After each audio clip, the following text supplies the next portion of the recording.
All right, Shalom, Shalom. First off, give all praise, honor, and glory unto Yahweh, by Hashem Yahushai, by Hashem Rakakadash. Give double honors to the apostles and the elders of GMS. Salutes and honors to the elect, all the brothers across the four corners who are enduring in truth and sincerity. This is the brother Karatazar from the GMS Nebraska camp, coming back at you with another lesson through the spirit and power of Yahweh Hashem Yahushai. This one being entitled 1984 in 2025. Now, Lord's Will is edifying, but I started watching the movie 1984, and I promise you, I didn't get 10 minutes in it, and there was about three lessons within that first 10 minutes, but just want to focus on this aspect of it. Um, when the movie first came on, it had this saying up right here: who controls the past controls the future, and who controls the present controls the past. So, i.e., if you control the present, then you control the past, which will allow you to control the future. Which that's Esau's mindset. All right. Um, Going back to Daniel chapter 7 and verse 25, it says, "And he shall speak great words against the Most High, and shall wear out the saints of the Most High." And he definitely he blasphemed the Most High. He believes that he is the Most High, which we'll get into that. But he's definitely wearing out the saints of the Most High, which is a perfect example in this movie on what they want their kingdom to be, what they want their so-called new order, their so-called utopia, whatever you want to call it. Um, Scripture says, and they should think to change the times and laws, and they should be given into his hand time and half. It's like a time and times in the dividing of times. All right, which is speaking about us being in slavery, but they're changing the times and changing the laws. So that's them controlling the past. They're going back and they're changing the history. You know, they're pretty soon slavery won't even be taught in schools. You know, even now there's being said that um, they went to Africa to get laborers, or African immigrants came here to find work. You know, they're making the Native Americans. They call them savages. When the so-called white man came over here and couldn't sustain life, he came over here to make all kinds of money, but didn't know how to plant food to save his life and to continue to live. And Jake taught him how to survive the winter. Jake taught him how to plant crops. And what did he do? He killed them. There's a picture earlier today. I wish I saved it. Matter of fact, let me see if I can find it. Let me just place y'all on hold real quick, a brief pause. All right, here we go. So this is what I'm saying. So, like, this was all Esau's, or this was all Mexican land. This was all belonged to Mexico, and all this is so-called unclaimed land. You know, but there's people here. But they change the times. They say that it's unclaimed. What about the millions of Gadites who laid their claim to the land? But to Esau, this is unclaimed land. Just because France took this and England took that, you know, and this is so-called New Spain, or the Spanish took it, but before the Spanish took it, it was Mexican land. But all this is just unclaimed territory, and this is from 1650. No, it's very much claimed. You had the Plains Indians, you had the Southwest Indians, you had the Indians in the Carolinas, in Ohio, and in Alaska, and the various different places around America, the Americas, should I say? But let Esau tell you it's unclaimed. So they go back in time and they change what was happening. You know, um, Let's see. I think that's it with that. Um, but also, moving on, this picture was very um, it resonated heavily with me. So the guy right here, this is the main character. He's kind of, he's at work, just doing his job. But as you can see, he's working with this screen looking right at him. All right, and it's recording everything that he does. Basically, it's a guy looking at him, and there's actually someone who's actually looking at him. You know, which it's a in our times, you know, we had FaceTime, we had things like that. That's essentially what it is. It's pretty much a FaceTime, but it's basically like lording over him while he does his work, keeping track of him while he does his work. And the brother did a video the other day with this. I'll play it real quick.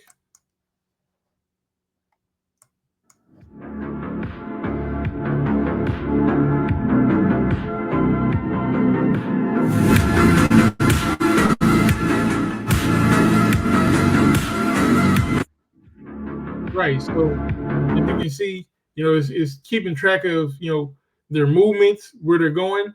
Apparently, this person's standing in the same place, but they made 20 cups. This person is moving all around, but they made 10 cups. This person is moving and she made 10 cups, but this girl right back here, she isn't doing a damn thing. And the AI is keeping track of their movements, how long the customer's been here, and they're using all this data and taking all this data and applying it. So they know who's productive, in a work sense, but they got cameras everywhere. Especially like in the UK, which is the most surveillance country in the world. China as well, you know. But hey, this is coming to a city near you. You know, this is where were we at? This is Ezekiel chapter 28, and I'll start at verse 2. It says, "Son of man, say unto the prince of Tyrus," which is talking about America. It says, "Thus saith the Lord power, because thine heart is lifted up, and thou hast said, I am a God, and sit in the seat of God in the midst of the sea." Right? So it just has like the Most High looks down upon everyone. Just has the Most High controls the times. Just has the Most High controls everything that is. Esau wants to control everything that is, and this is a part of it. By him, this is his version of being all knowing, all seeing. Okay, it says, "But thou art yet a man," all right, and not a god. You know, but this is how he tries to put himself as a god and gives himself these quote godlike qualities. Because at the end of the day, that's what he wants. He wants to be worshipped as God. When you go back to the Greeks and the Romans, whoever was a ruler, they declared themselves God. You know, um,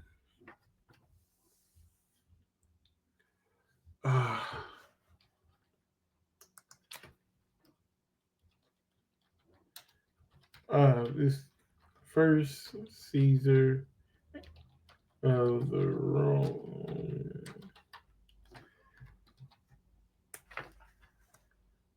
Augustus, yeah, Octavian. Got right. Octavian. First thing he did was declare himself a god. When you go into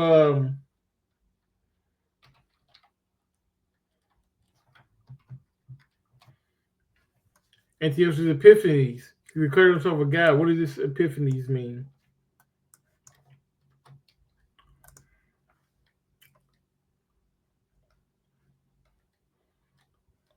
Uh, to the etymology.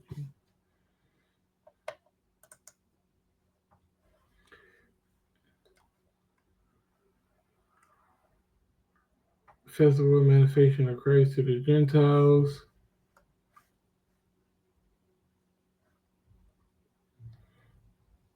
It's basically God manifests. You know what I'm saying?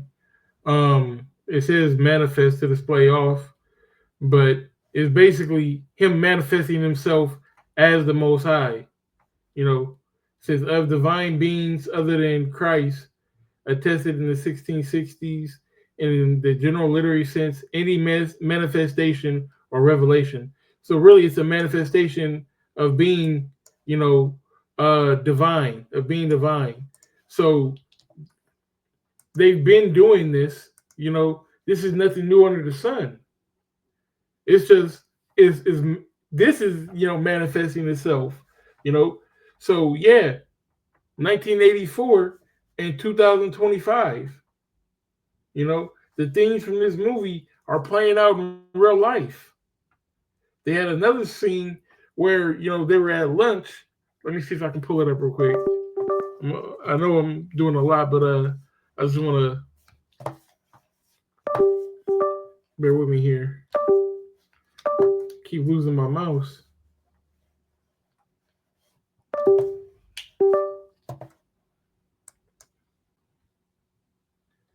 All right, thank y'all for bearing with me. I know I'm kind of building the lesson as I go along, but I really just want to be edifying as possible.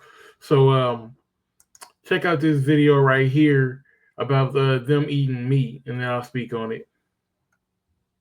Must be wasted as an adjective. Must big problem is timing with language to scientific advance. 3%, Yes. 9%. It's a beautiful thing, the destruction of words. Must be wasted. So you see, he goes to eat the piece of meat, and then he stops. He pauses, like, "Oh, wait, nah, that's definitely not meat," And then he, just eats a little soup shit. He speaks about the destruction of words, and that's a whole nother lesson, But then you got this guy right here. 300,000. Double plus good, this. Generic. Double plus good. That's that new speak.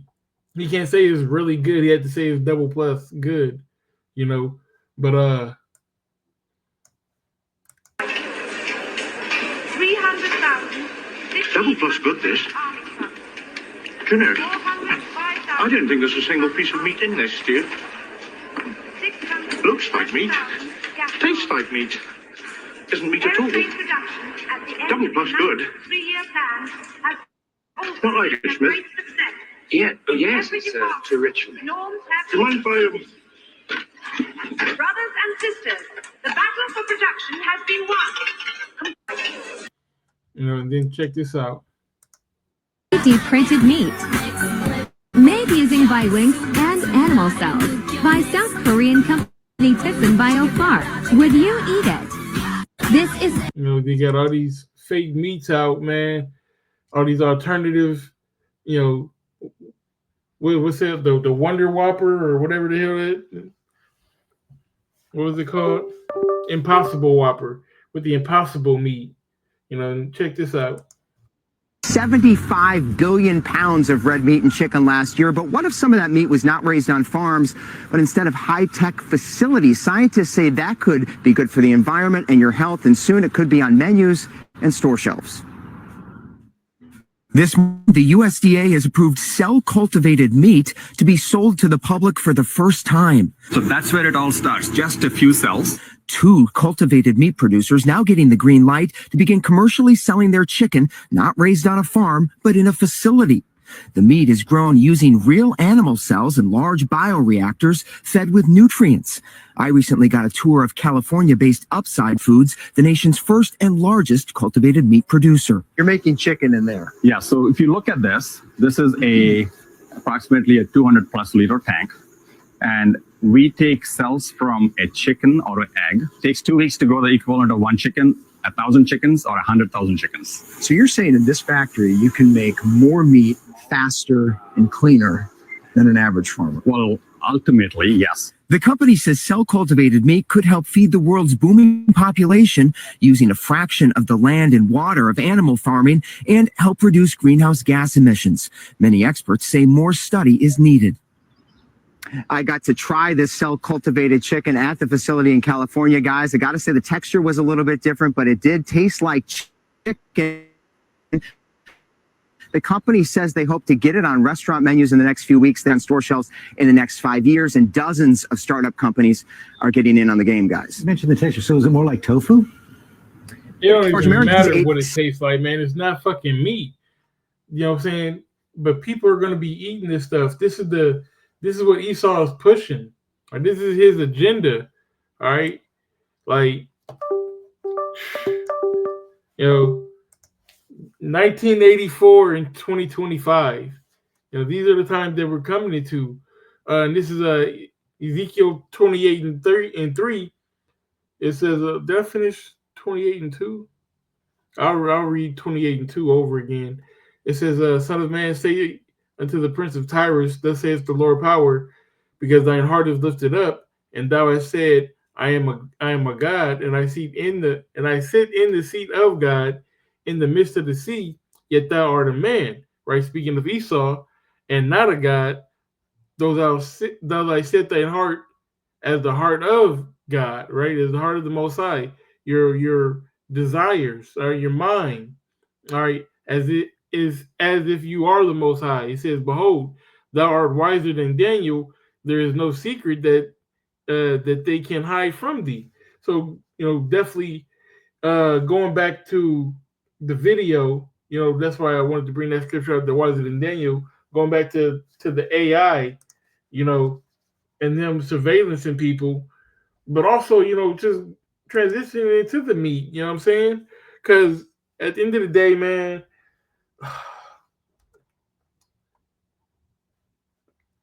this is what Esau wants, you know. He wants you to eat all this BS so that he can put his chemicals in it, so that he can, you know, really control the population of the people.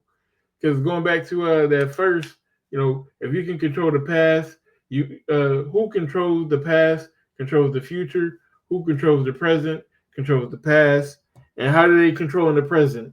All right, through their AI, through their man-made meats, okay, through, you know, the visual lies that they tell with social media, with celebrities, with you know, TV, with, you know, news sources, with Google, with the AI overview. All of that is them controlling the present, which they believe allows them to control the future ultimately. So that's all I wanted to get into with this lesson. I know it was a lot, and I kind of jumped around a lot, but Lord's word, this is edifying, and I want to give all praise, honor, and glory unto Yahweh by Hashem Yahushai, by Hashem Karkadash. Give double honors to the apostles and the elders of GMS. Salutes and honors to the elect, all the brothers across the four corners who are enduring in truth and sincerity, of the men and women who follow. Hey, Shalom.